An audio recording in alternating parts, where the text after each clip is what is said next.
Okay, so I had a chance to interview the leader of RChain Holdings, which is kind of the venture arm of RChain, the blockchain, and the open source community.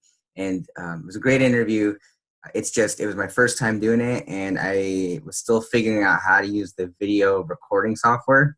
And I accidentally cut out the first 30 seconds or so of the interview. So I'm going to show the full interview in this video, but I'm just going to basically try to fill in that 30 seconds. So that first 30 seconds is essentially just Lawrence Lerner, who leads RChain Holdings, giving an introduction about himself, his involvement in blockchain, internet, and so on. But in a nutshell, he's been involved in technology for decades. He was an internet developer back when the internet was really even a thing, and now in more recent times, he has taken the lead on RChain and just growing that ecosystem. So that said, I'm going to go ahead and just transition straight into the interview. RChain is a cooperative, right? It is a true Washington State cooperative, which means it's actually run by its members to build out the technology platform. And while it is a corporation that hires people, has hired developers to build the platform, and we'll talk about that. We're also got a very powerful activist and member community who are involved in all aspects of governance, compensation, getting videos like this one out, writing articles, doing the marketing. It's mostly volunteers. There is a reward system, but it is a different sort of project, and I hope we'll get to go in. My personal background, 25 years in the industry, helping to launch a lot of edge technologies. I started my career as a second-generation internet developer, so when internet was edge, which is a little while ago.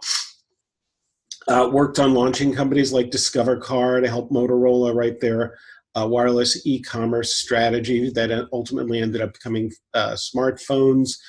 Re-architecting Dun Bradstreet's core technology, started with cryptocurrencies in the late 90s. So I've been working on that technology in its first generation, which wasn't successful, but we learned a lot, got back involved in 2010, got involved with RChain around mid-2017, full-time, and then took over the CEO role of what was RChain Holdings, which is the venture arm for, though we are a separate company, the venture part of the cooperative, and there's also another venture company called Reflexive that is strongly tied to the co-op. Got it. And then I assume the co-op is that the entity that does a lot of the development, the open source development? Does all the development, and we've hired out a company called Pyrofex in Utah that is doing the development. There's about 19 devs that are working on the project today. It is a fantastic team, 4 PhDs. I'm not going to try and remember everybody's degrees, but a lot of strong mathematicians. And it's one of the better run projects that I've seen in the blockchain space. I've delivered a lot of tech over the years. And not only can we talk about those things, but you can actually see the work that happens. And I'll go into all of the different channels that we've got because it is extremely participatory. We just came out of a 4-day governance conference on how to run the cooperative and a bit on how we're going to launch the technology. The first release being what we call Mercury, which is slated towards the end of this year, fourth quarter. Got it. And my next question is going back to the RChain co-op and also the two other arms of RChain that are it sounds like they're a little bit focused on like venture kind of work. That's right. So what's the history of the co-op? What's the background on those different holdings real quickly, and then how did RChain as a platform come to be? Let me start with that one because that's probably the most interesting. Greg Meredith, who's the founder, the original BizTalk architect, when he was working at Microsoft, saw the opportunity to create some distributed technology, which at the time we didn't call blockchain, And over the years, his thinking evolved. And around 2016, it really started to crystallize. And then he was able to put together an architecture and white papers with a few other individuals. And that was really the inception of what RChain is. And started here in Washington State. In fact, all three of the companies, except for Pyrofex, are headquartered here in Washington, and gave the opportunity to take advantage with a lot of the great tech talent we've got. So, and then the idea was to spin off a company like RChain Holdings, now Pithia, to start to seed the ecosystem. And what we do is we look for companies at really two stages.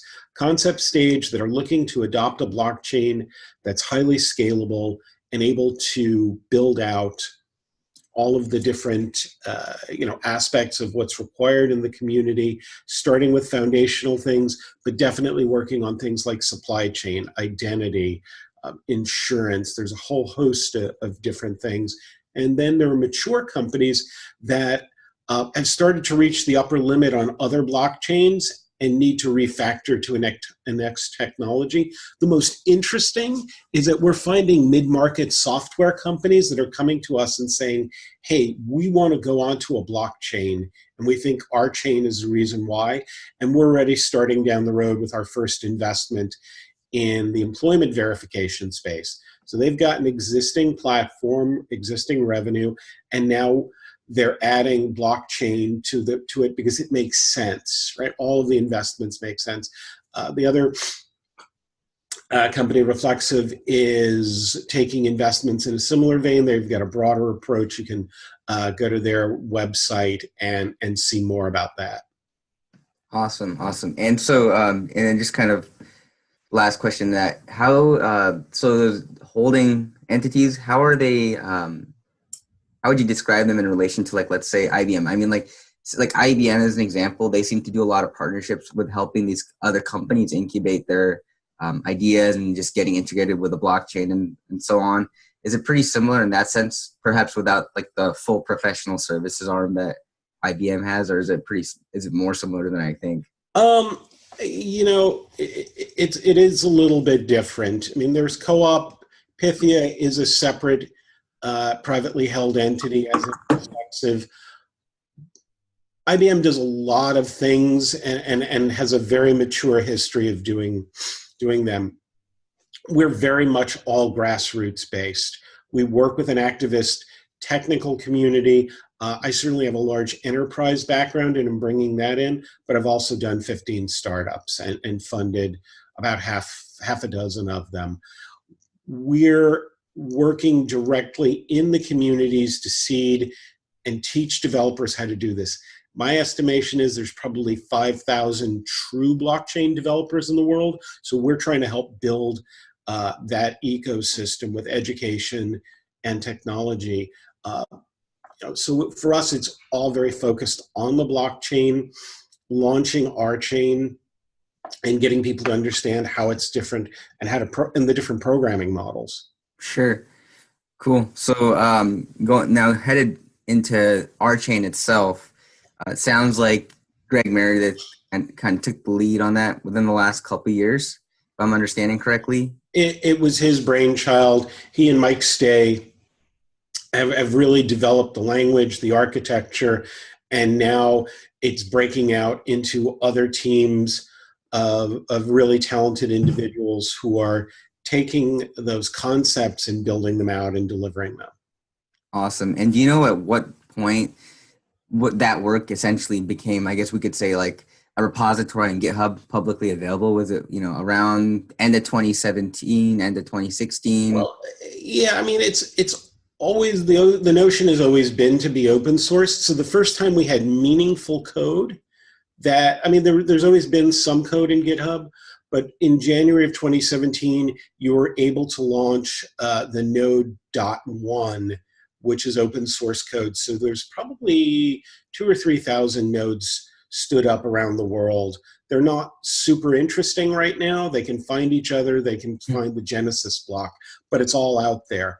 A few weeks later, we launched the first SDK for Rolang, so you can go out and do extremely simple things at this point, but it was never meant to be the alpha release. We are dropping code about every 5 to 6 weeks. We do a weekly developer stand-up and a weekly community stand-up, which is also on YouTube. And people can come and listen and participate and hear when those are coming. We also have a newsletter for the cooperative members. I'll make a short plug. Co-op membership is $20 lifetime. It is absolutely worth joining because you then get to decide and vote along with others on how the technology is going to be governed and launched. Awesome. And I actually joined that like a few weeks ago, so I'm looking forward to getting, I'm looking forward to getting involved on the ground. So it's awesome. Now, my other question, and I think maybe this might be useful for folks that aren't as technical. So fundamentally, what makes RChain, different from, let's say, I won't even compare to Bitcoin because everything seems to be fundamentally faster than Bitcoin. So how does RChain differ from something like Ethereum? I mean, I've personally done a lot of reading and I understand like at a high level why it is, but are you able to kind of, if I'm a 5-year-old, can you explain to me what makes RChain differentiated from something like Ethereum? Well, at the end of the day, the Lego blocks that we're using and creating to build RChain are just fundamentally different. Everything is being built from the ground up with RChain. The first concept that's probably the most different and advantageous is that concurrency is built into the language, meaning that whereas some blockchains, everything, it's a queue of activities that happen, and the ones ahead of you need to be cleared before you can be processed. In RChain, you're able to conduct them in parallel, which changes the entire dynamic. So what happened earlier in the year with CryptoKitties, or at the end of last year, was a really interesting activity because there are people sitting out there saying, well, this is a game, this shouldn't be in front of my really important transactions. Who's to say what's important? The point is, with RChain, they could have run concurrently. We've also developed something called composable namespaces, which is being finalized and released, which allows you on the same chain to have both public, private, and hybrid chains, meaning the CryptoKitties could have gone off into their own space. Think of it like an apartment building. The building's got a single address, which you can go to, but each apartment's got an address and a floor that they're on. You can segment all of those and subdivide them for more interesting activities. In the case of the building, it might be power management or heat or air circulation that's different depending on the floor that you're on.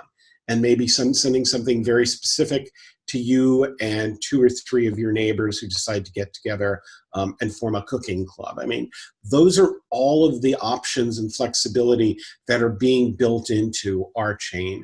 That's where the fundamental difference and changes are. Okay, and I assume that essentially this compartmentalizing through namespacing, I assume that also enables not having to share resources. Is that a part of the rest? It's a lower burden on resources. You're absolutely right. And because we're using proof of stake versus proof of work, which is built into the Bitcoin, it means that you're not having to send everything to a miner or a validator node around the world. It's a smaller subset, which is one of the overlooked things in the blockchain. A little bit of my tree-hugging eco warrior.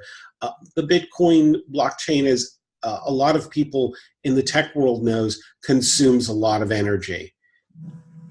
RChain, by its nature, is being designed to use a fraction of the energy to do that. Sure. Awesome. That makes sense. And is there anything, so I've read that, at its core, RChain is not just like a pure play blockchain. And so is this related to that? And then is that a fair assumption that I think, because I've read some content that's indicated that it has some like graph-like properties. And so, Sure. yeah, Sure. Well, I mean, at the end of the day, it's a blockchain. sure. The way that you write the code and the technology for it, the communication structure between the nodes is what's called a directed acyclic graph, which essentially means it's a tree, but it's built out in very specific ways based on the proofing algorithm, which is called Casper. There's different flavors of Casper in use, and that's being developed as a collaboration between Greg Meredith, Vlad Zamfir, and Vitalik Buterin, with all transparent knowledge. This is one of the differences in the general blockchain community. While we're a separate project from Ethereum, and Vlad is, a researcher there, he's also on our board. So there's a lot of collaboration, and Greg and Vlad have been doing this for over 2 years with full transparency to the industry. So that just coming back to your question, those are some of the fundamental ways that the blocks are developed. And there is a different sort of staking algorithm that's used with something called political capital. Got it. You put forth and publish your node. Got it. So, I mean, in a nutshell, basically, started to really come into, I say, publicly available development early 2017. We've got early 2018. The actual code was dropped then. Sure. In early 2017, right? Yeah. Okay. And then since then, we've had, the release of some pretty basic nodes, giving developers the opportunity to test out some basic functionality. And it sounds like right now the next big thing is Mercury. So in general, like what does the known roadmap look like? Because I know in software development there's a lot of unknowns, and you can only like forecast so far into the future. So what does the more stable future look like for RChain? So anybody who wants to take a look at it can go to rchain.coop, and there's links to GitHub so you can download it.